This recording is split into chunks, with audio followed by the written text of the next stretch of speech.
Hello friends, I am Ritvik Sin and you are watching the channel Learning is Fun with Ritvik.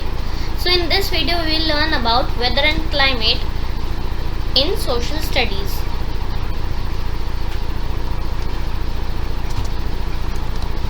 About weather and climate. People living in different parts of the world have different lifestyles. They live in different types of houses. They eat a variety of food and wear different types of clothes. This difference in lifestyle is due to change in climatic conditions in various parts of world.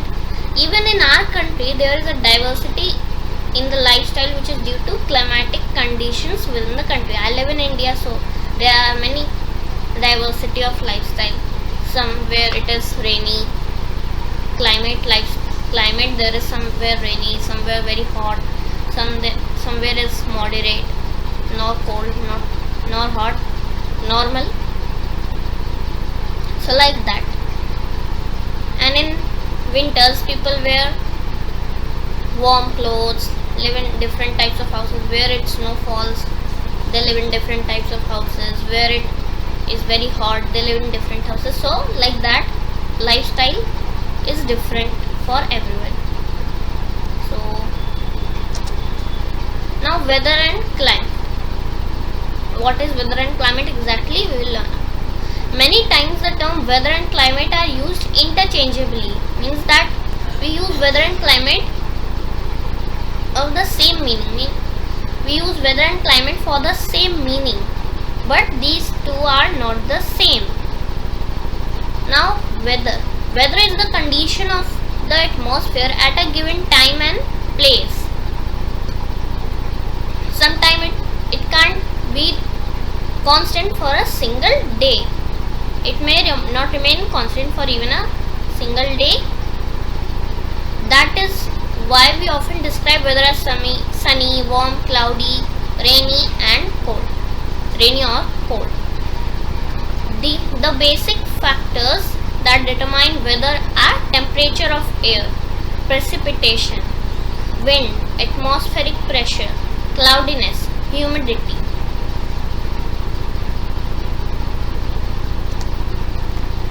So do you know people who study weather conditions are called meteorologists? That's an amazing fact that you have to know. Now climate. Climate of a place is the average weather conditions of a place over a long period of time. Climate means that it says that for 2-3 months it remains almost same. Like for 2-3 months it's rainy, it's hot, it's spring, it's autumn, like that. Or it's summer, sunny. Different places in the world experience different types of climate. Like in India, there is almost hot everywhere. Somewhere it's in the northeastern part there is rain, wind. That's some cold.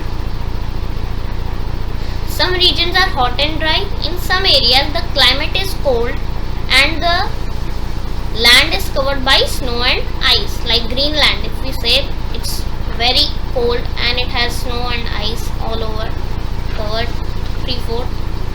In some parts of the world, the climate is neither hot nor cold. Means it's a moderate rainfall. Rainfall also goes. It means it's a normal, not too cold, not too hot. On the basis of climatic conditions, we divide the earth into different climatic regions. We will learn about that. I have taken an image of that to show you. Learning about that later. The factors that determine the climate of a place are latitude, altitude, winds, distance from the sea, humidity, ocean currents. We will learn about that also later. Now we will learn about latitude. Means there are two or more meanings for that. Latitude. This latitude means distance from the equator. And another latitude is that meridian. In the globes and maps we'll read about that. Now places near the equator are hotter than the places far from equator. Do you know the reason? Let's see what's the reason behind it.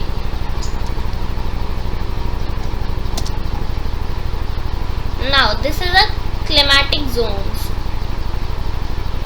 The image climatic zones. Now you can see that the upper areas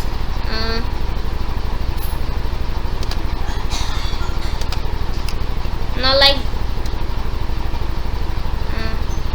wait say that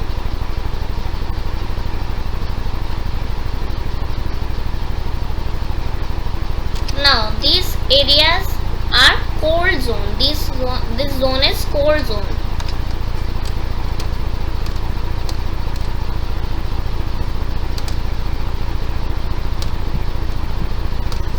Cold zone. And this brown part is called the temperate zone. This is called the temperate zone.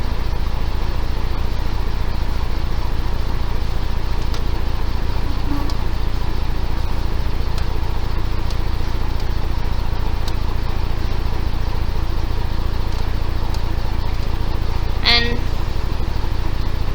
the green one is called the red one is called the subtropical zone. Till here is that red zone, and here also is the red zone, and here in the down. So these are all subtropical zones. And now the tropical zone.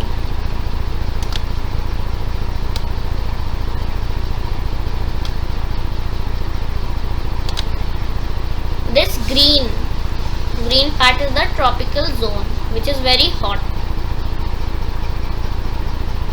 It covers India. This is the tropical zone. Now I will tell what is cold, temperate, subtropical and all the zones. Cold zone. In the cold zone there is very cold. And this also is known as the cold zone. I forgot to tell you that in the first time when I told you. Now in the temperate zone means a little less colder. In the temperate zone there is some less cold. In the subtropical zone more or less cold, almost that it's a normal equable climate, means not too cold nor too high climate. And the green zone, which is the hottest zone. It like in India almost there is hot throughout there, so that's the climate zone, that's the tropical zone. And in the almost the Africa it's also the that what we say tropical zone. So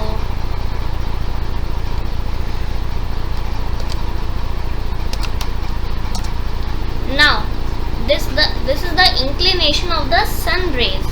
Now this is why the place, this is for the what we said that places near the equator are hotter than the places far from equator. Now can you see this line? What would say it?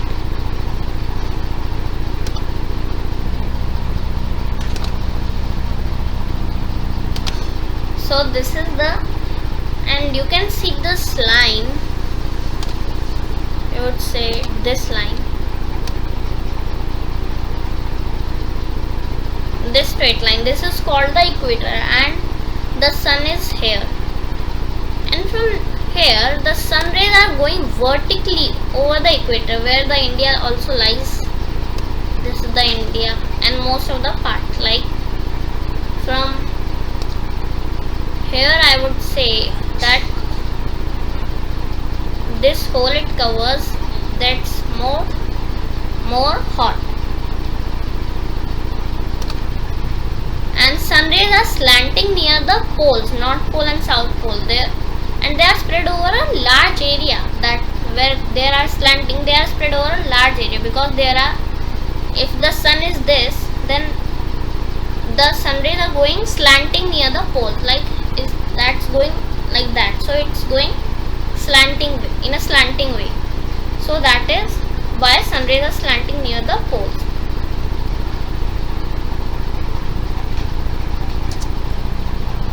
So look at the figure. It shows that the sun rays are falling vertically over the equator. They are spread over a small area.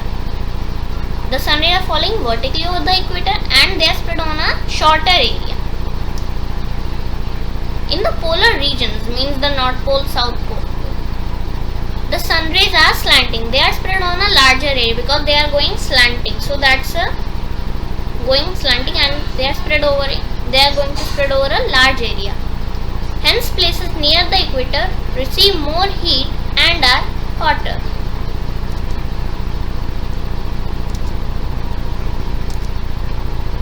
Do you know people who study climate are called climatologists? That's also a nice thing. Now, depending on the amount of heat received, there are 3 heat zones on how that they receive heat. Now, first is frigid zone. They receive very less heat because this is a North Pole.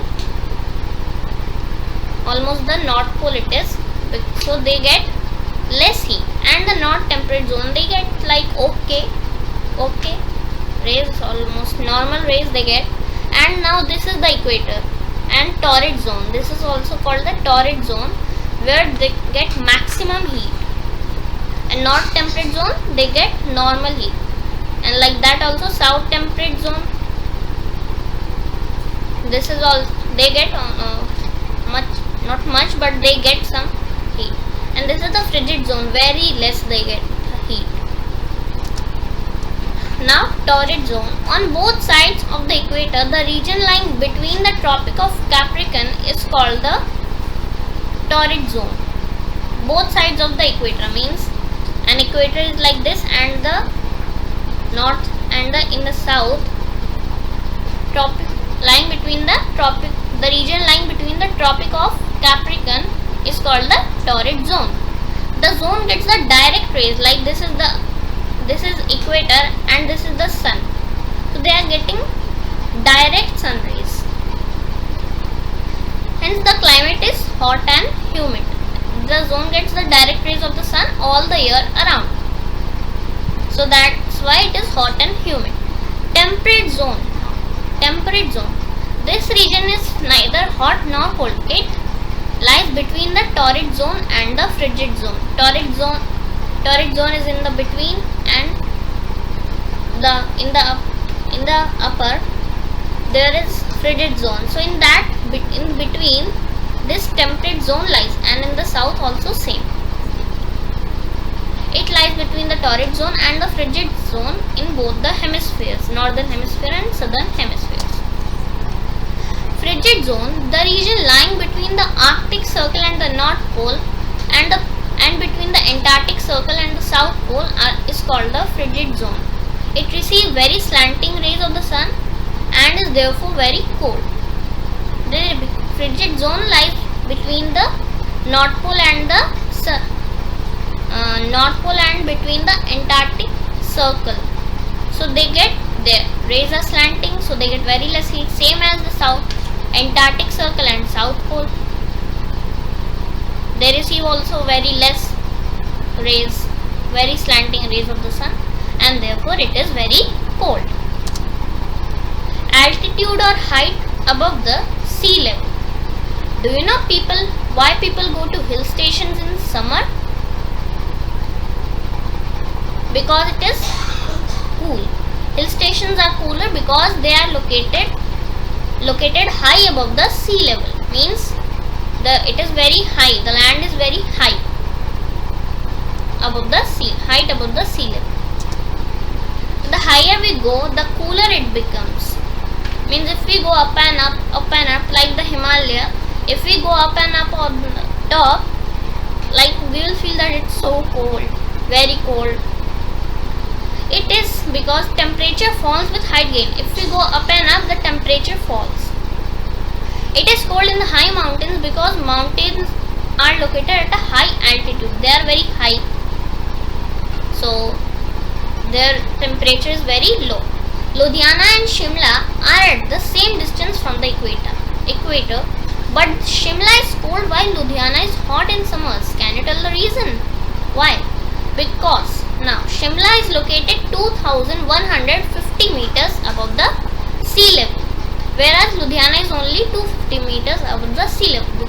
Now Ludhiana is not much above the sea level, so it's almost hot, and Shimla it's very up, 2150 meters above the sea level, means it is very high, so Shimla is very cool. Now winds affect the climate of the place they blow to.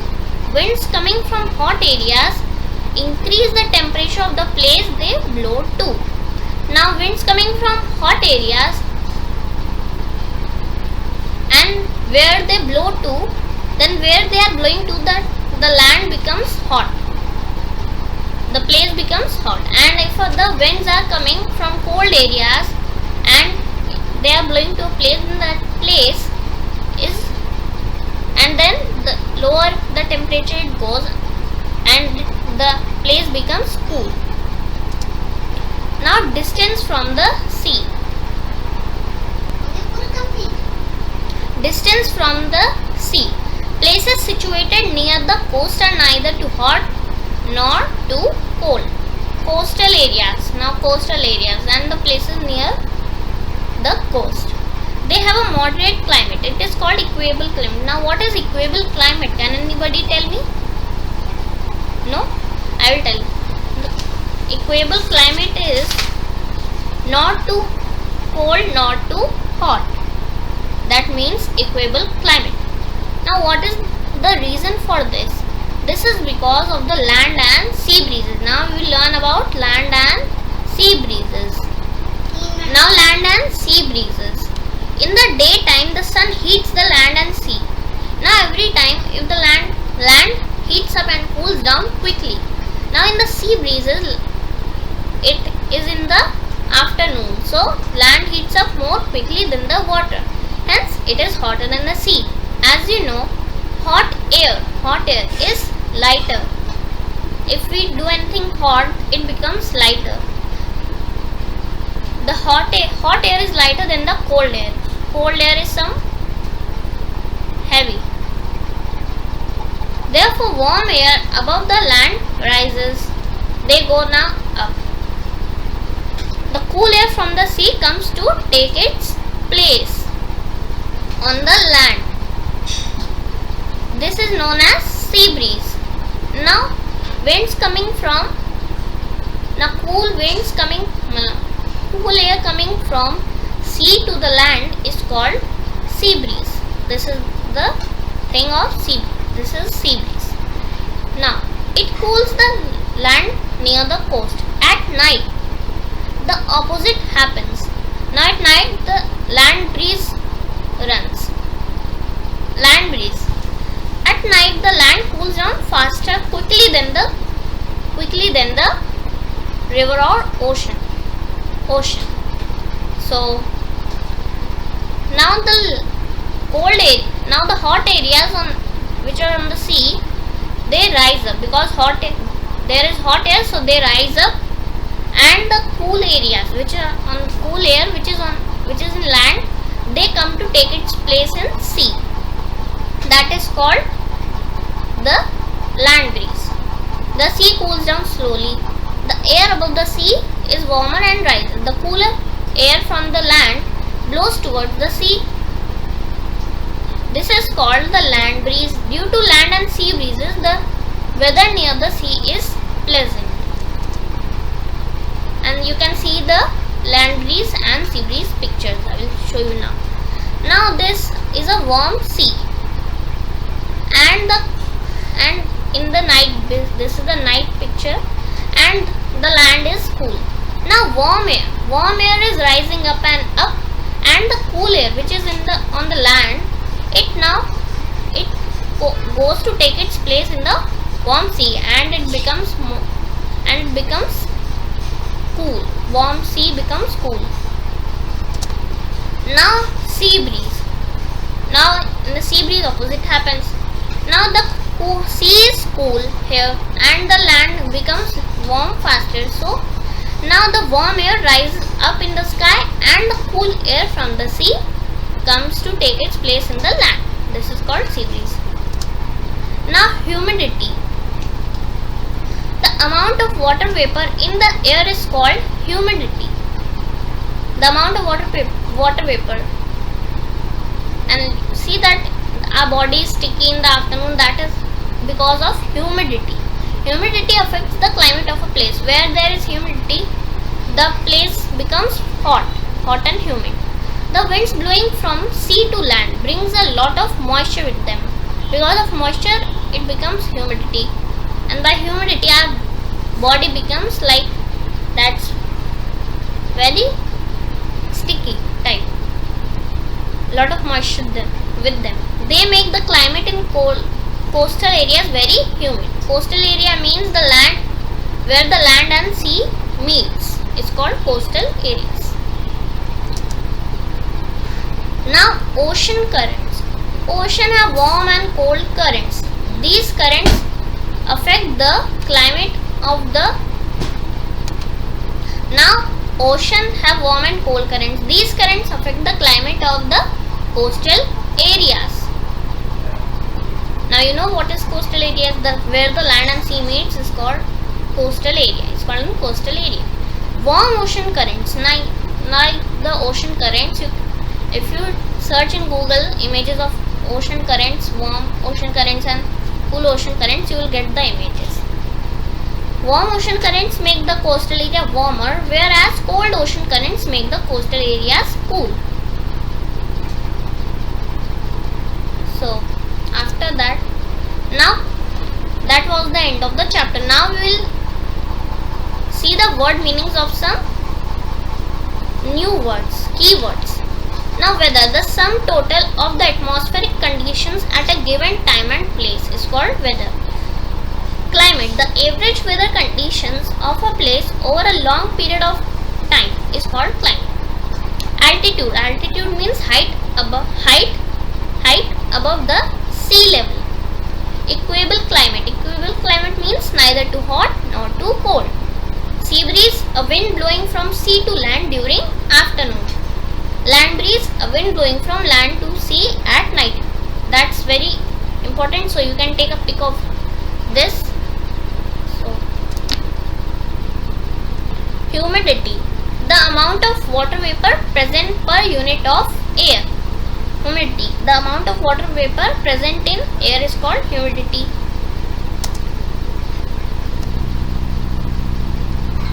So that was the end of chapter, and hope you liked and enjoyed it. Please like, share and subscribe. Bye.